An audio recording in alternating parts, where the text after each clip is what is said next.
Assalamualaikum warahmatullahi wabarakatuh. Perkenalkan, nama saya Santi dari Rohmah dengan NIM 11980302241. Saya dari jurusan Sosiologi kelas F semester 4 Universitas Islam Negeri Sunan Gunung Jati Bandung.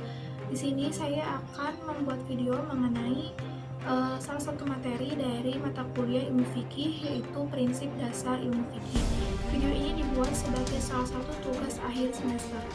Sebagaimana hukum-hukum yang lain, hukum Islam memiliki prinsip dan asas-asas sebagai tiang pokok. Secara etimologi, prinsip adalah dasar, permulaan, atau aturan pokok. Menurut Juhaya S. Praja, prinsip dapat diartikan sebagai permulaan, pemberangkatan, titik tolak, atau al-mabda.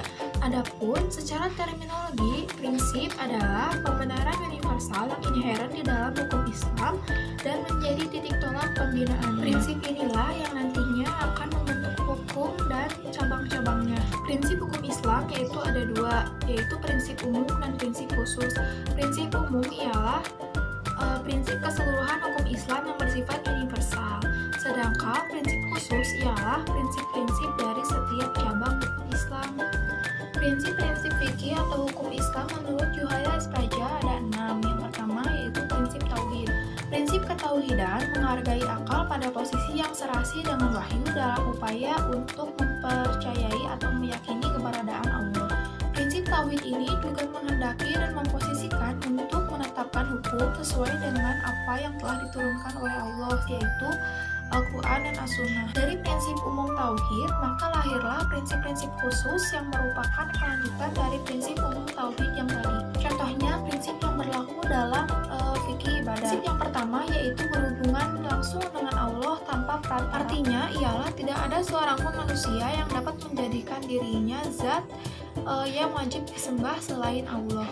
Prinsip yang kedua yaitu beban hukum atau taklif yang ditujukan untuk pemeliharaan akidah, iman, penyucian jiwa, serta pembentukan pribadi yang luhur.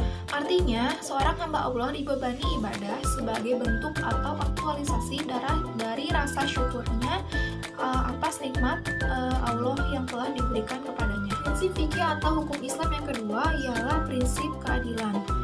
Prinsip keadilan atau al-mizan atau bisa juga diartikan sebagai keseimbangan antara hak dan kewajiban. Prinsip keadilan adalah sebagai titik tolak kesadaran setiap manusia terhadap hak-hak orang lain dan kewajiban dirinya. Jika seseorang berkewajiban melakukan sesuatu, maka ia juga berhak untuk mendapatkan sesuatu dari apa yang telah dia perbuat tersebut. Keduanya itu harus berjalan seimbang dan dirasakan adil bagi dirinya maupun bagi orang lain.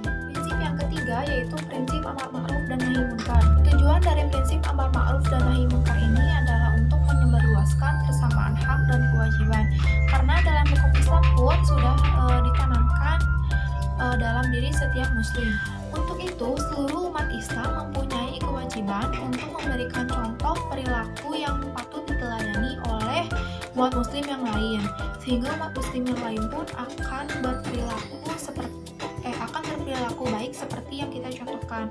Selain itu, umat muslim juga berkewajiban untuk mengajak muslim yang lain kepada kebenaran. Dasar fikih yang keempat yaitu prinsip kebebasan atau kemerdekaan. Prinsip kebebasan dalam Islam menghendaki agar agama atau hukum Islam disiarkan tidak dengan cara paksaan, tetapi melalui cara penjelasan, demonstrasi, serta argumentasi. Kebebasan dalam prinsip hukum Islam adalah kebebasan yang mencakup arti yang luas serta beragam, baik kebebasan individu maupun kebebasan komunal. Keberagaman dalam Islam dijamin berdasarkan prinsip tidak ada paksaan dalam beragama. Dasar fikih yang kelima yaitu prinsip kemaslahatan. Prinsip kemaslahatan umum yakni bertitik tolak dari kaidah penyusunan argumentasi dalam berperilaku bahwa meninggalkan kerusakan lebih diutamakan daripada mengambil manfaatnya.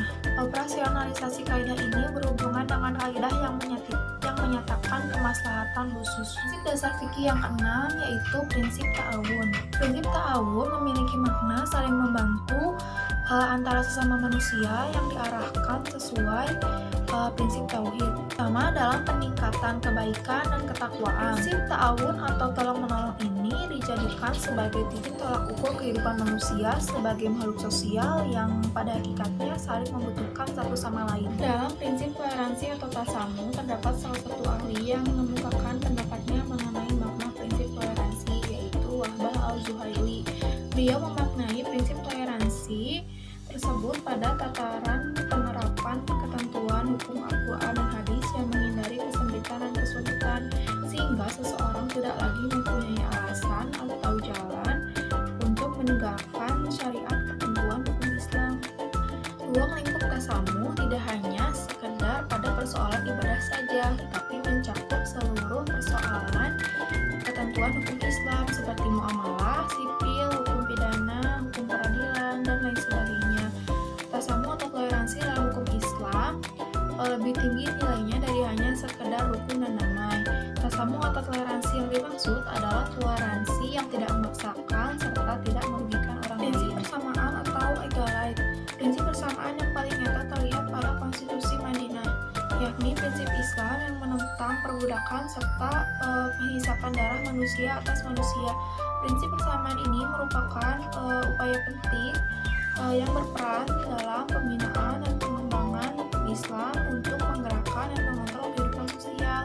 Tetapi dalam prinsip persamaan ini bukan berarti tidak mengenal stratifikasi sosial seperti komunis. Bukti konkret dari prinsip persamaan atau egalite ini yaitu dihapuskannya perbudakan serta penindasan manusia atas manusia. Di dalam hukum Islam, semua manusia diperlakukan sama di mata hukum. Tidak ada yang dizalimi ataupun diuntungkan dengan alasan apapun. Alhamdulillahirrabbilalamin, penjelasan materi mengenai prinsip dasar fikih telah selesai saya sampaikan. Semoga video ini dapat bermanfaat. Mohon maaf apabila terdapat banyak kesalahan dan kekurangan. Wabillahi taufiq wal hidayah. Wassalamualaikum warahmatullahi wabarakatuh.